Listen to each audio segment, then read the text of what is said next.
রহমতুল্লাহি ওয়া বারাকাতুহু। আজকে আমরা সরফের একটি গুরুত্বপূর্ণ বিষয় নিয়ে আলোচনা করব, সেগুলো হচ্ছে জিন্স নিয়ে। আমরা অনেকেই জিন্স পারি না, সহি, মাহমুজ, মুতল, মুজাফ এগুলো না পারার কারণে আমরা মাদা, মানা বা নির্ণয় করতে পারি না তাহকিকের মধ্যে। তো আজকে ইনশাআল্লাহ জিন্স নির্ণয় করব, খুব সহজেই জিন্স আপনারা নির্ণয় করতে পারবেন ইনশাআল্লাহ। তাহলে ক্লাস শুরু করা যাক। প্রথমে জিন্স হচ্ছে চার প্রকার। এক নম্বর হচ্ছে সহি, দুই নম্বর হচ্ছে মাহমুজ, তিন নম্বর হচ্ছে মুতল, চার নম্বর হচ্ছে মুজাফ। জিনিস হচ্ছে চার প্রকার। তার্কিকের মধ্যে জিনিস অবশ্যই আপনাদের দরকার হবে, তাই জন্য আজকে জিনিস নিয়ে আলোচনা করতেছি সরফের মধ্যে। ঠিক আছে, জিনিস যদি নির্ণয় করতে পারেন তাহলে বাপ, মাদ্দা, মানা এগুলো সহজেই নির্ণয় করতে পারবেন। তাহলে শুরু, জিনিস চার প্রকার। এক নম্বর হচ্ছে সহি, দুই নম্বর হচ্ছে মাহমুদ, তিন নম্বর হচ্ছে মুতল, চার নম্বর হচ্ছে মুজাফ। সহি, মাহমুদ, মুতল, মুজাফ। তাহলে প্রথমে সহি নিয়ে আলোচনা করব। সহি কাকে বলা হয়? সহি বলা হয় যাতে হরফ ইল্লাত পাওয়া যাবে না। হরফ ইল্লাত মানে হচ্ছে আলিফ ও ইয়া পাওয়া যাবে না, হামজা পাওয়া যাবে না, এক ধরনের দুইটি হরফ পাওয়া যাবে না, এক ধরনের দুইটি অক্ষর পাওয়া যাবে না, হামজা পাওয়া যাবে না, হরফ ইল্লাত পাওয়া যাবে না, তাকে বলা হয় সহি। যেমন দেখেন দরবা, দরার মধ্যে কিন্তু হরফ ইল্লাত নেই, আলিফ ও ইয়া আছে নাই, মূল অক্ষরের মধ্যে নাই। তারপর গিয়া এক ধরনের দুইটি হরফ আছে, এক ধরনের দুইটি হরফ নাই, দ দুইবার আছে না, র দুইবার আছে না, বা দুইবার আছে না, এক ধরনের দুইটি হরফ কিন্তু নাই। তারপর হচ্ছে হামজা, হামজা কিন্তু নাই এখানে, তাই জন্য এটাকে সহি বলা হয়। সহি বলা হয় যাতে হরফ ইল্লাত আলিফ, হামজা এক ধরনের দুইটি হরফ পাওয়া যাবে না, তাকে বলা হয় সহি। যেমন দরবা। তারপর আসুন মাহমুদ। মাহমুদ বলা হয় যাতে হামজা পাওয়া যাবে, তাহলে কি পাওয়া যাবে, তার মুরক্কর হামজা পাওয়া যায়, তার মুরক্করে হামজা হবে, তাকে মাহমুদ বলা হয়। যেমন দেখুন আমারও, আমারের মধ্যে কিন্তু হামজা আছে, দেখছেন। আমরা অনেকেই আলিফের নাম হামজা চিনতে পারি না। আলিফ চিনার উপায় হচ্ছে আলিফ হরকত গ্রহণ করবে না, জবর জের এগুলো গ্রহণ করবে না, আর হামজা জবর জের এগুলো গ্রহণ করবে। তো এই মাহমুদ বলা হয় যাতে হামজা থাকবে, যার মুরক্করের মধ্যে হামজা থাকবে। যেমন আমারও, আমার মধ্যে এখানে প্রথমে দেখুন হামজা আছে, আমার মধ্যে হামজা আছে।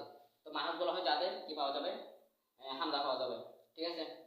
মাহমুদ দেখুন, মাহমুদ, মাহমুদ নিয়ে আসুন এখন। মাহমুদ হচ্ছে তিন প্রকার: মাহমুদের ফা, মাহমুদের আইন, মাহমুদের লাম।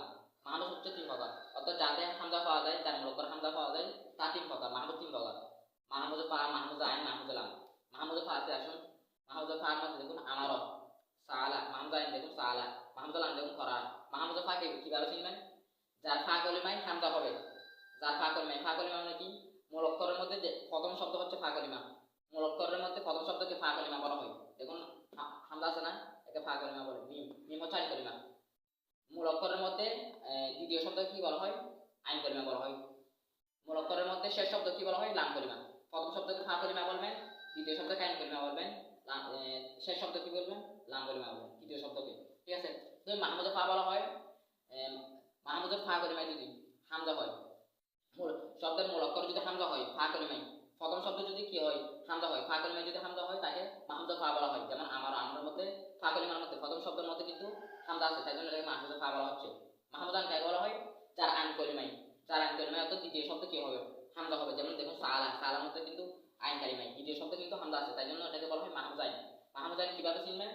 দ্বিতীয় শব্দ অর্থাৎ মাহমুদ আইন হবে, আইন কলিমায় যদি কি হয়? হামজা হয়। দ্বিতীয় শব্দ যদি হামজা হয় তাকে মাহমুদ আইন বলা হয়। এখন তিন নাম্বার আসুন মাহমুদুল আম। মাহমুদুল আম কাকে বলা হয়? যদি শব্দের শেষ অক্ষর যদি কি হয়? হামজা হয়, তাহলে তাকে বলবো মাহমুদুল আম বলো। তো শব্দের লাম কলিমাই, শব্দের শেষ অক্ষর কি বলা হয়? লাম করে বলা হয়। লাম কলিমায় যদি কি হয়? তৃতীয় শব্দ যদি হামজা হয় তাকে আমরা মাহমুদুল আম বলবো।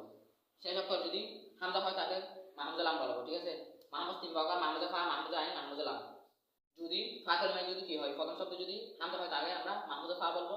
যদি আইন কলিমায় যদি দ্বিতীয় শব্দ যদি হামজা হয় তাকে আমরা মাহমুদ আইন বলবো। যদি শেষ শব্দে যদি তৃতীয় শব্দে যদি লাম কলিমা যদি কি হয়? হামজা হয় তাকে আমরা মাহমুদুল লাম বলবো।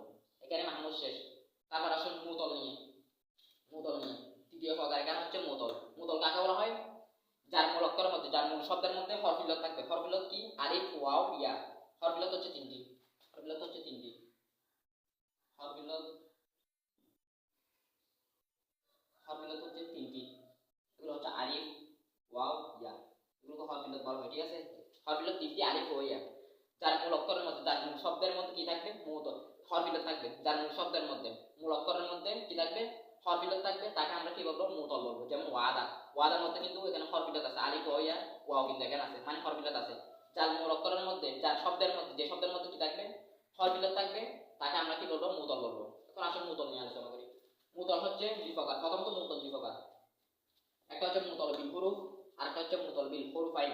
মুতলবিল হুরুফ বলা হয় যে মুতলের মধ্যে একটা হরফ বিশিষ্ট মুতল, মানে একটা শব্দের মধ্যে একটা হরফ একটা মুতল থাকবে, একটা হরফিলত থাকবে, তাকে আমরা কি বলবো মুতলবিল হুরুফ বলবো। শব্দের মধ্যে যদি একটা কি থাকে হরফিলত থাকে আমরা তাকে মুতলবিল হুরুফ বলবো। আর শব্দের মধ্যে যদি দুইটা হরফিলত থাকে আলিফ ও এই তিনটা থেকে যদি দুইটা থাকে, অর্থাৎ শব্দের মধ্যে যদি একটা হরফিলত থাকে তাকে আমরা মুতলবিল হুরুফ বলবো। শব্দের মধ্যে যদি দুইটা হরফ থাকে দুইটা হরফিলত থাকে তাহলে আমরা তাকে মুতলবিল হুরুফাইন বলবো। ঠিক আছে, মুতল মুতল প্রথমত দুই প্রকার, মুতলবিল হুরুফ, মুতলবিল হুরুফাইন। ঠিক আছে, শব্দের মধ্যে একটা হরফিলত থাকলে আমরা মুতলবিল হুরুফ বলবো, শব্দের মধ্যে দুইটা হরফ থাকলে আমরা তাকে মুতলবিল হুরুফাইন বলবো। এখন আসুন মুতলবিল হুরুফ কিন্তু আবার তিন প্রকার। মুতলবিল হুরুফ তিন প্রকার।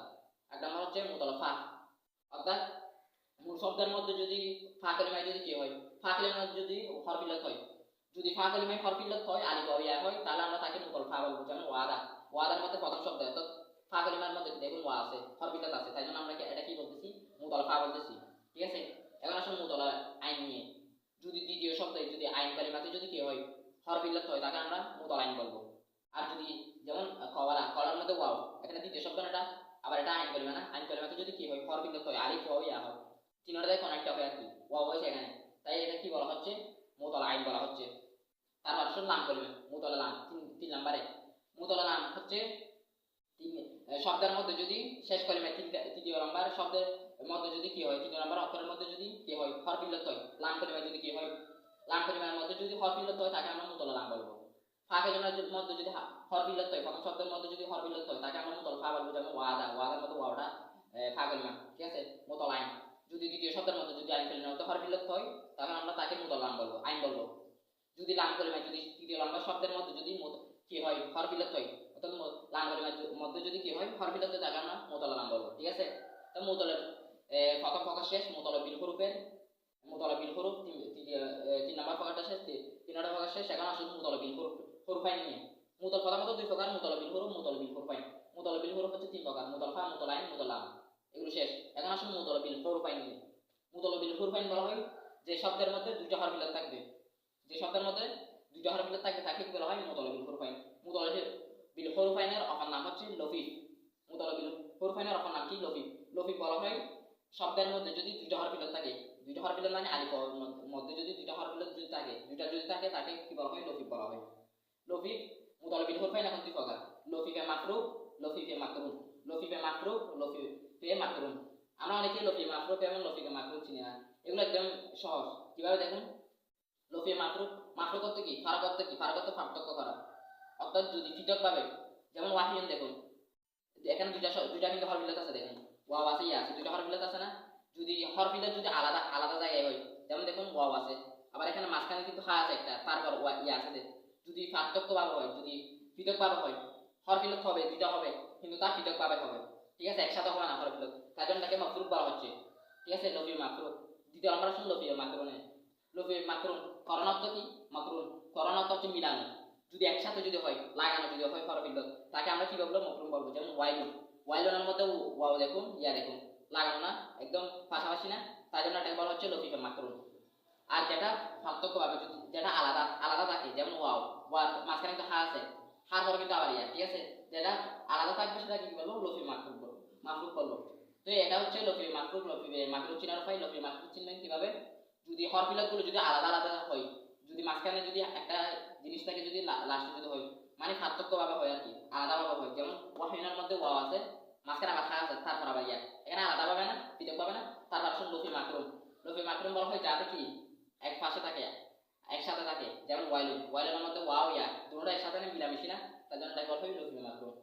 আমাদের এখন জিন্সের চার প্রকার থেকে তিন প্রকার শেষ, সহি শেষ, মাহমুদ শেষ, মুতল শেষ। এখন আসুন মুজাফ নিয়ে। মুজাফ বলা হয় যার মূল অক্ষরের মধ্যে যদি একই ধরনের দুটো হরফ থাকবে, এক জাতীয় দুটো হরফ থাকবে, যার মূল অক্ষরের মধ্যে একই জাতীয় দুটো হরফ, এক ধরনের দুটো হরফ পাওয়া যাবে, একই রকম দুটো হরফ পাওয়া যাবে, তাকে আমরা কি বলবো মুজাফ বলবো। ঠিক আছে, যেমন জাবা, জাবার মধ্যে কিন্তু একই রকম দুটো হরফ আছে, বা আছে না, বা দুইবার আছে কিন্তু একই রকম। ঠিক আছে, এখন আসুন মুজাফে।